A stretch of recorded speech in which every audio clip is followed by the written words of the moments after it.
Alright, parents, and whoever else is watching this video. This is for you, I guess. Um, Topic. I don't usually have a topic because I just kind of, wing it. But I'm going to have a topic and wing it during the topic. Yeah. So, it's games that parents don't like. Why don't my parents like gaming? Or why does my kid like gaming, well, specifically shooting games, you know? Well, I know for a fact, right, that there's a lot of kids out there who they don't want their like real life. Like they don't want to do something that's just so real life, you know what I mean? Like in video games there's a lot of imagination and like different kinds of stuff, you know.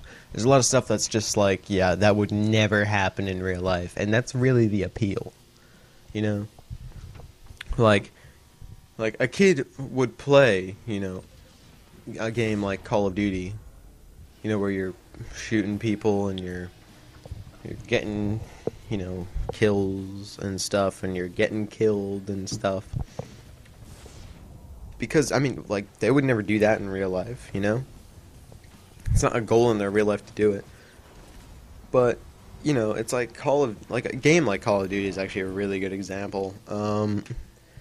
Where, like the kid wants to play this, right? Because like he's never going to do this in his real life. And not that he really wants to, but it's just, it's something so different from the regular life he's used to seeing. You know,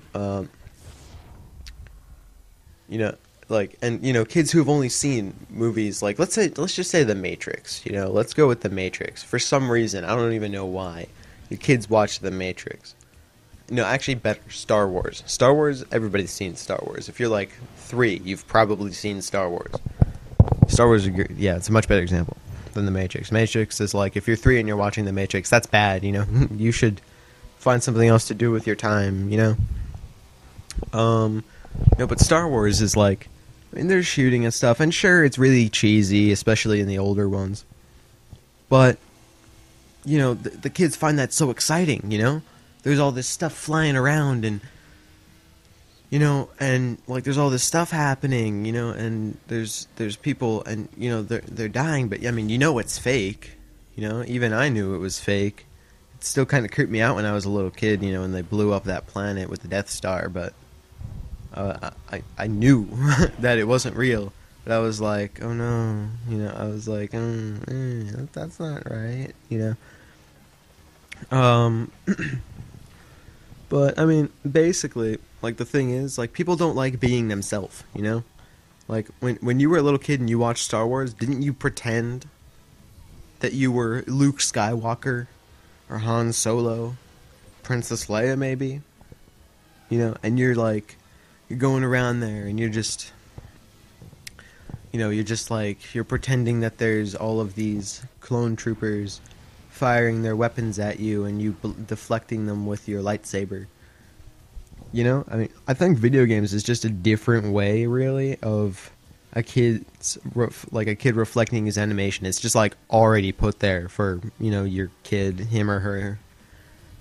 There's definitely less her, at least that I've seen. At like a younger age. I think most girls that get into video games mostly get into them when they're like in their teen years. Like I don't know. I haven't like my sister was into video games when she was like smaller, with me when we were like really young, and now she like doesn't like video games that much. She doesn't play them. But like me, like the reason I continue to play video games is because like I like that sense of like imagination that other people have, and I have good imagination. I have ADHD, which in my opinion, I think that they should rename ADHD and make it like imagination expander, because like frig, I'm staring at windows all day and during class, and like I'm thinking about like everything, getting all these good ideas, and it's pretty crazy. Because, I mean, kids also, if you tell them not to play the game, or maybe not to play the game, or tell them that you just don't like the game, That's just a drive for them to continue to play the game, you know? And, you know, if you say that you, oh my god, you know, like, you love this game, you know? Like, you try to, like, you know, trick them into stopping to play, you know? If they think that you like the game, they're just gonna keep playing it. Because they don't feel any guilt about playing it, you know? You know, it's like, oh, well, that's great, you know? No problem. This is awesome, you know? I like this game, my mom likes this game, my dad likes this game. This is great, you know?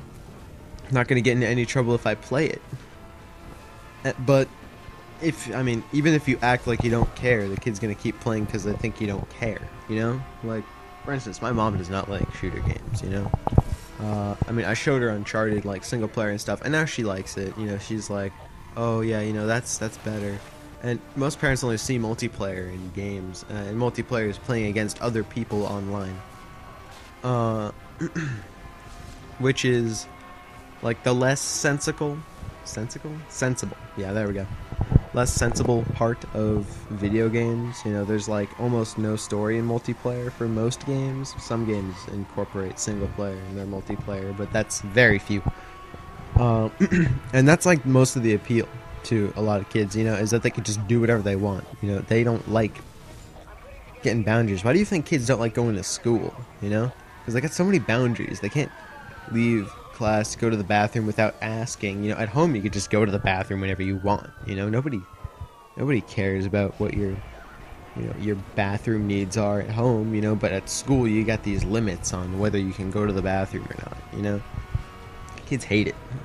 I remember I didn't like going to the having to ask to go to the bathroom. I mean, I always did, you know, because I never wanted to get in trouble, but I hated asking, you know, like, it seemed like, you know, the closer I got to the teacher, the more I had to pee, and then I was like, can I go to the bathroom, please? You know, and they're just like, yeah, okay, go. And then I would, like, sprint to the bathroom. You know, at home, you could just calmly walk to your bathroom.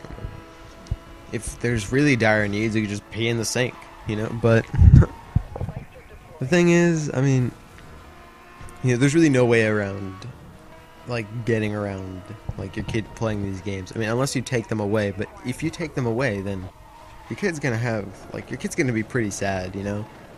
And it's really going against, you know, like, if you say that, like, you respect your kid and stuff, you'll let him or her play, like, continue to play this, you know? Like, respect what they like, you know? Because if you respect them, they'll probably respect you back. I know that a lot of parents think that they respect their kid when, you know, they're just like, well, you know, I feed him and I do all this. And, I mean, well, that's very nice and stuff, but, like, respecting your kid is, like, also, you know, saying, you know, like, that, like, how much, I don't know exactly how to explain it, you know? Sorry if you don't exactly understand what I'm saying, you know? I think really, you know, like, feeding and, you know, like, helping out with homework and stuff, that's being nice, you know? But respect is a whole different kind of thing, you know?